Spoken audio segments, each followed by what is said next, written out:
Nah teman-teman sekalian, meminta maaf, ya, berjanji tidak akan mengulangi kesalahan adalah sebuah hal yang sangat indah. Hal yang sangat indah. Kalau Anda berbuat salah lalu Anda mengatakan, maafin saya janji tidak akan mengulanginya. Itu luar biasa, sangat melunakkan hati orang di hadapan kita. Gitu kan? Makanya setiap orang buat salah, dia iklankan, dia minta maaf. Nah kalau teman-teman mengatakan maafkan saya, itu kalau kepada Allah Subhanahu Wa Taala sama dengan Anda mengatakan astagfirullah.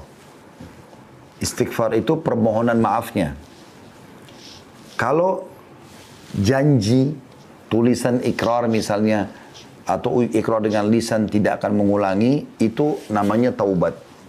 Jadi kalau teman-teman gabung astagfirullah wa atubu ilai, artinya ya Allah aku minta maaf dan aku janji tidak akan mengulanginya. Seperti itu. Nah teman-teman sekalian, taubat ini perlu kita lakukan. Karena Nabi SAW sendiri sebagai pimpinan kita dan utusan Allah mengatakan, aku beristighfar dan bertobat kepada Allah sehari, setiap harinya 70 sampai 100 kali. Seperti itu. Apalagi kita gitu ya. Padahal Nabi SAW sudah diampuni dosa-dosanya, tapi masih seperti itu. Nah, taubat ini teman-teman indah sekali. Karena dengan taubat, maka semua kesalahan Anda dimaafkan. Plus lagi, fasilitas yang terhalang karena kesalahan Anda akan diberikan. Contoh misal Anda di kantor, Anda kerja. Lalu Anda buat satu kesalahan, misalnya telat datang, atau Anda tidak menyelesaikan pekerjaan atau apa saja. Lalu cara yang terbaik adalah Anda minta maaf dan Anda coba perbaikin. Anda ajukan permohonan maaf, Anda janji tidak akan mengulanginya, lalu Anda janji juga memberikan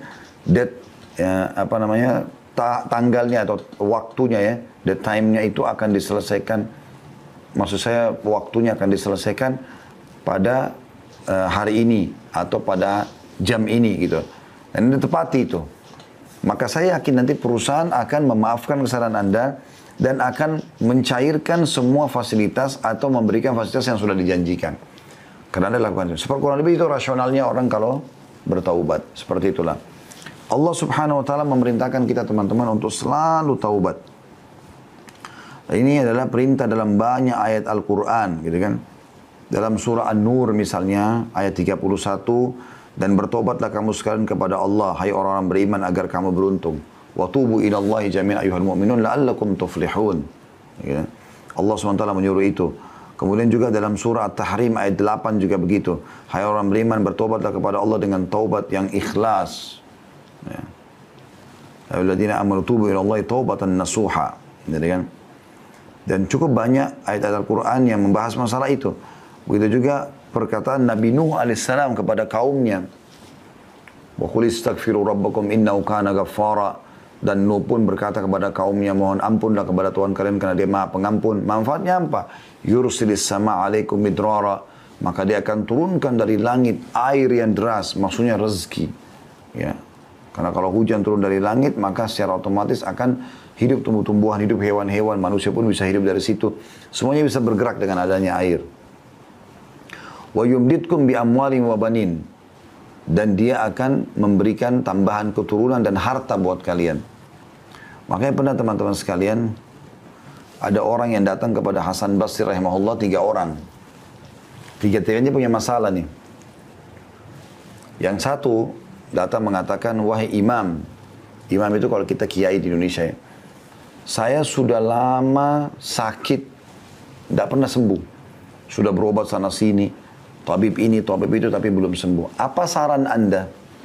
Kata Hasan Basri, istighfar dan bertobat kepada Allah. Tapi yang benar, yang nasuha, yang tulus kepada Allah. Orang itu pulang. Masuk orang kedua. Jadi sini perbanyak istighfar ya, kata Hasan Basri. Bukan cuma istighfar dan tobat saja pulang, enggak. Perbanyak. Lisanmu selalu astagfirullah wa atubu ilaih. Terus sampai engkau melihat jalan keluarnya. Dah, datang orang kedua mengatakan, wahai imam, saya sudah lama menikah. Ini saya sama istri saya, kebetulan sama istri datang ke rumah Hasan Basri. Rahimahumullah semuanya. Lalu dia mengatakan, kami sudah 10 tahun menikah, belum punya anak. Apa saran Anda? Kami sudah coba ke tabib ini, tabib itu, tapi juga tidak bisa. Ya, kami dapatkan solusinya. Kata Hasan Basri, perbanyak. Garis bawah kalimat perbanyak. Perbanyak istighfar dan taubat. amalkan. Pulanglah orang itu, orang ketiga datang mengatakan, wahai imam, saya sudah lama bekerja, bertahun-tahun, tidak pernah kaya seperti fulan. Ditunjuklah orang kaya di negeri itu gitu. Orang itu di kota Basra ya, di Irak. Maka kata Hasan, dan saya sudah coba kerja ini, kerja itu, tetap aja begini keadaan saya sudah sekian tahun. Apa saran Anda, kata Hasan Basri, perbanyak istighfar dan taubat.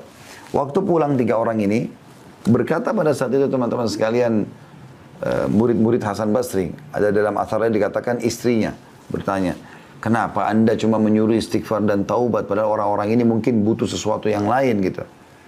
Maka apa kata Hasan Basri, tidakkah engkau membaca firman Allah subhanahu wa ta'ala, tadi dalam surah Nuh itu ya, Nuh berkata kepada kaumnya, wa qul istaghfiru rabbakum innahu kana ghaffara. Ya, Nuh berkata beristighfar dan bertobatlah pada Tuhan kalian karena Dia Maha menerima taubat hambanya. Yursilis sama alaikum midrara, maka Dia akan turunkan rezeki yang banyak dari langit. Wa yumbitkum bi amwali wa banin, dan Dia pasti akan menambahkan buat kalian harta yang banyak dan juga keturunan. Jadi luar biasa manfaatnya. Imam Nawawi berkata rahimahullah, para ulama telah sepakat bahwa taubat dari seluruh perbuatan maksiat adalah wajib hukumnya. Wajib dilakukan dengan segera dan tidak boleh ditunda. Apakah itu dosa kecil atau dosa besar? Nah, cuma bedanya teman-teman sekalian, kalau dosa kecil itu bisa diampuni dengan sholat, dengan wudhu, ya. Kemudian dengan semua ibadah lah, sedekah, bakti sama orang tua, jenguk orang sakit, semua ini bisa memaafkan dosa-dosa kecil. Tapi kalau dosa besar harus tobat nasuha. Artinya betul-betul kembali kepada Allah dengan tulus dan ikhlas. Imam Nawawi mengatakan syaratnya 3. Meninggalkan dosa itu seketika. Lagi zina berhenti, lagi riba berhenti, lagi bohong berhenti. Kemudian yang kedua menyesali. Dan yang ketiga berjanji kepada Allah tidak akan mengulanginya. Subhanallah, ini tidak sulit ya. Karena meninggalkan dosa itu bisa kita kerjakan setiap saat. Menyesal ini, kata ulama, semua orang yang buat dosa, Allah akan datangkan penyesalan. Allah datangkan penyesalan. Jadi penyesalannya itu semua muncul. Kayak orang habis berzina, orang habis menipu, hilang itu. Muncul itu rasa menyesal.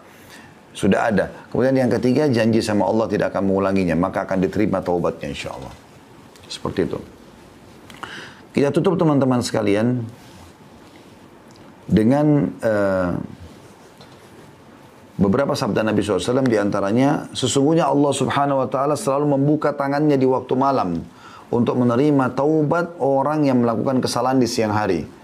Dan sesungguhnya Allah membuka tangannya pada siang hari untuk menerima taubat orang yang melakukan kesalahan di malam hari. Begitulah terus hingga matahari terbenam dari barat. Ya, maksudnya di sini, terbenam, ya, terbit dari barat, sampai terbit dari barat. Hadits yang selanjutnya, Allah subhanahu wa ta'ala sangat gembira dengan taubat hambanya. Jadi Allah ini subhanallah tidak mau kita masuk neraka, mau kita masuk surga. Makanya Dia sangat gembira dengan taubat hambanya. Dan kita tutup dengan ini teman-teman sekalian insyaAllah. Kata Nabi SAW, Allah lebih gembira dengan taubat hambanya dibandingkan seseorang di antara kalian yang membawa seluruh bekalnya di atas tunggangannya. Ya, digambarkan tunggang itu zaman dulu seperti unta misalnya. Dia bawa semuanya bekalnya. Kalau Anda mungkin naik mobil di zaman sekarang, membawa seluruh harta yang Anda punya, simpanan Anda, bawa di mobil. Kemudian kata Nabi SAW, dia melewati padang pasir yang tak bertuan. Nggak ada orang, nggak ada hewan, padang pasir tandus. Dia jalan, kemudian dia capek, dia istirahat di bawah sebuah pohon. Pohon itu pun bukan pohon yang rindang. Kemudian dia tertidur, waktu dia bangun, dia tidak menemukan untanya sama bekalnya, hilang. Lalu dia keliling-keliling mencari, tidak ketemu. Pada saat dia sudah putus asa, dia pun berkata pada dirinya sendiri, saya akan kembali ke pohon yang tadi saya tidur. Ya. Dan saya berharap pada saat saya bangun sudah mati. Maka Nabi SAW mengatakan dia pun kembali ke pohon itu, lalu dia tidur, ternyata pada saat dia bangun, dia temukan untanya sama bekalnya semua ada di depannya. Bagaimana gembiranya orang ini karena dia bisa melanjutkan kehidupan? Allah lebih gembira dengan taubat hambanya dibandingkan orang seperti ini. Resep ini teman-teman sekalian, curhat dengan Allah Subhanahu wa ta'ala dan bertobat dari dosa-dosa, dipastikan keduanya insya Allah dan masuk dalam judul kita akan menjadi penyebab utama semua urusan Anda dimudahkan oleh Allah Subhanahu wa taala. Allahu a'lam.